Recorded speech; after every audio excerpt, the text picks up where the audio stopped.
it's Mr. Lineski with Chapter 23. We are now transitioning from proportions to averages in this unit. And so we're going to be looking at inferences about means. So basically, as I mentioned, we spent all of last unit talking about proportions, and now we're going to transition to average land. So we talked about in Chapter 18 the idea of a normal model, the normal distribution. And so we always kind of said that our normal model was based off of the HOHA. And so with an average, if you recall from Chapter 18, we use mu to sort of signify the population average, which we don't know, that's our unknown. The standard deviation we use is little sigma divided by square root of n. That gives us, remember, what was called standard error. And so if you take a thought sort of back to last unit, we always talked about our null models. In our null models, we would always say something like P in the null would say P equals 40, and the alternate would be like P is greater than 40. And we always said the null is based off of, or the model is based off the null. And so we would always say the graph was centered at P, it would be centered at 40 with a standard error of square root PQ divided by N. And so if you notice here, the P value, or the standard error, is sort of based off of the null. And I can use that 0.4 right here.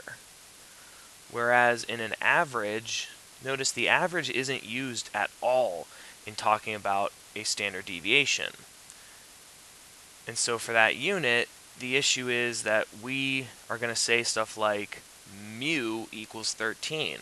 So now how does my model look if all I really know is this 13? Because we don't know what little sigma is. And so we estimate little sigma by using the standard deviation from our sample. And so we again call that standard error, and we do that by finding s divided by square root of n. And so we kind of talked about a while back z-scores, the idea of a z-score, and we sort of said that that would be taking mean, or the data point minus the mean divided by standard error. But remember, we don't know this. This is sort of an unknown. And that this z-score, anytime we use z-scores, that meant that we were using a normal model that was centered at 0 with a standard deviation of 1.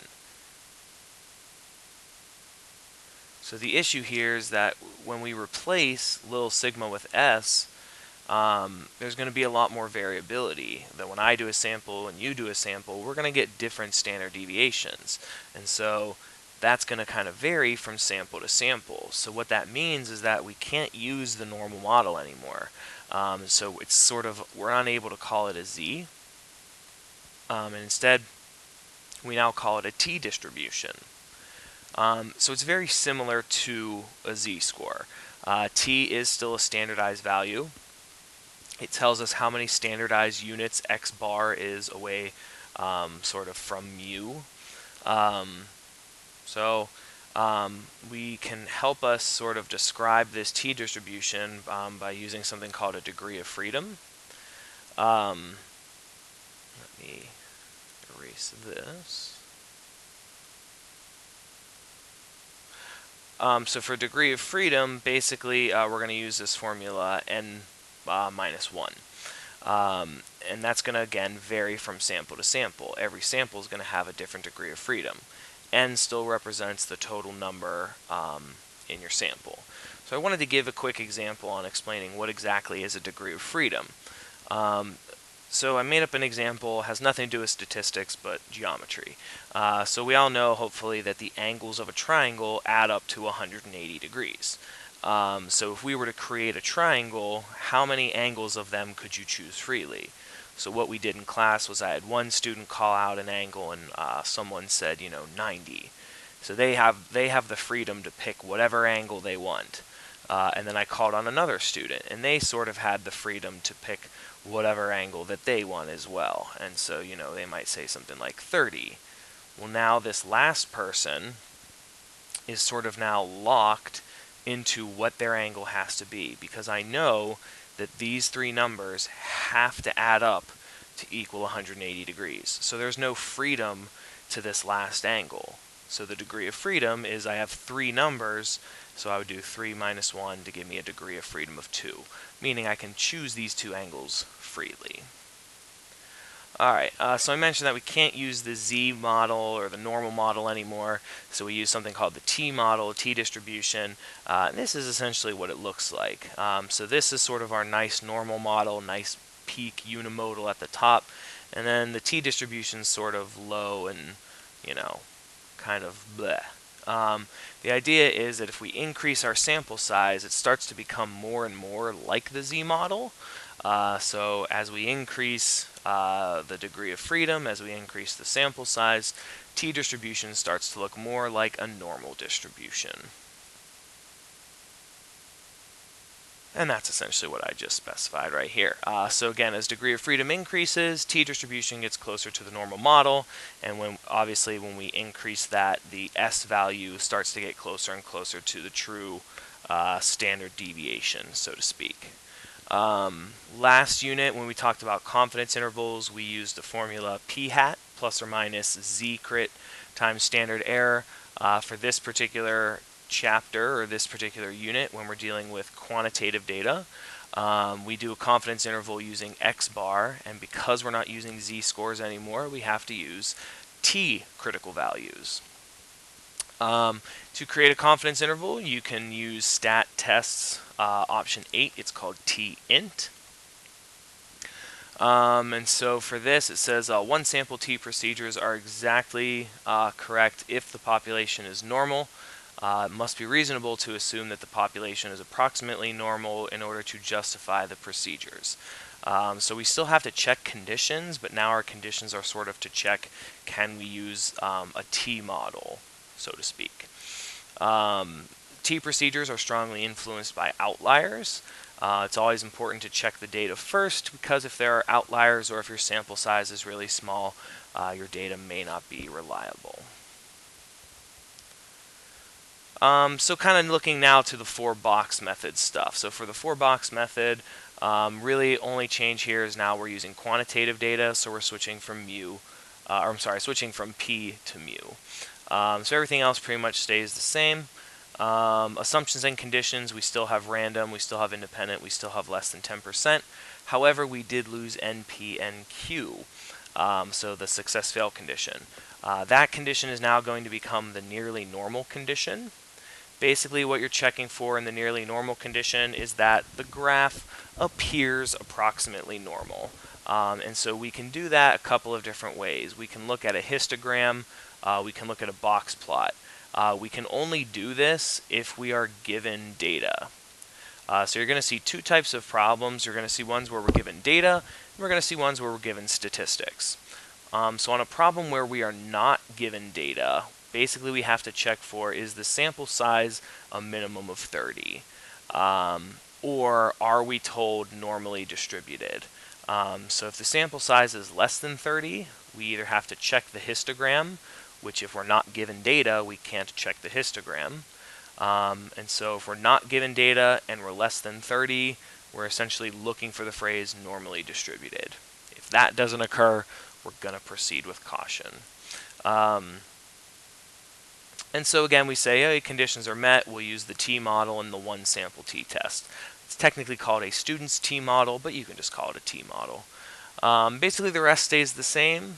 Run the tests, get your p-value, we reject, fail to reject, all that good stuff here. So I'm going to kind of show you two example problems now.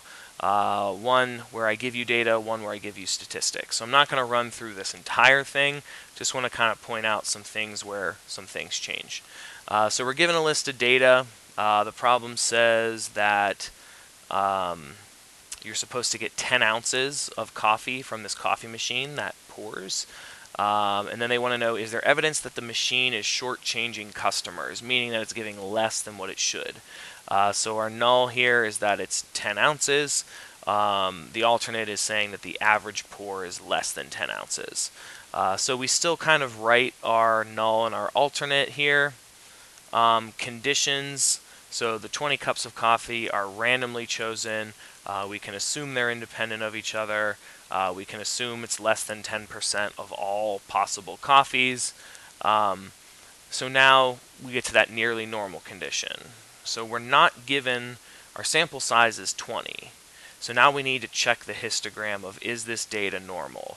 So to do that on your calculator, what you're going to do is you're going to go to Stat, you're going to go to Edit, you're going to enter in the data into list 1. Ooh, I'm just noticing that says 99. That's going to mess us up. Let's go down here. Switch that to a 9.9. Okay, let me just double check the rest. And cool. Okay, so we have 20 pieces of data. So now we need to look at the histogram. So if we go to second, y equals, turn our stat plot on, we can either look at the histogram or we can look at the box plot. Either one's appropriate, don't matter to me. So I'm going to look at the histogram. We hit zoom, we hit zoom stat, and there's our histogram. Now, is that perfectly normal? No. Is it perfectly symmetric? Absolutely not. But the idea is that it's approximately normal. So can we get by saying it's approximately normal? Yes. So what you do have to do, you have to check that histogram and you have to sketch it. And this is the part that students like to fight me on. They don't want to sketch it. Oh, we don't want to do it. You have to do it. So it doesn't have to be perfect, doesn't even need to be labeled, just sketch the histogram. So it should look a little something like this. Obviously I cheated and copy and pasted it from the calculator. So you don't have to write all of this stuff here. This is kind of me just explaining what to do. So then here you would just say the histogram looks roughly symmetric. It's nearly normal. Conditions have been met. Use a t-distribution and a one-sample t-test.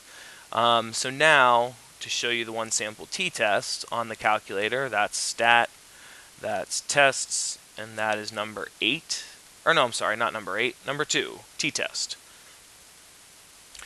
So the first thing it's going to ask you is data or stats. So for this particular problem, we actually had the raw data, so we're going to leave it on that. Just like for the p-test, it's going to ask us what's sort of our mu value. So here we were checking 10 ounces for coffee, and then it's just going to ask you where is your data. Data's in list 1.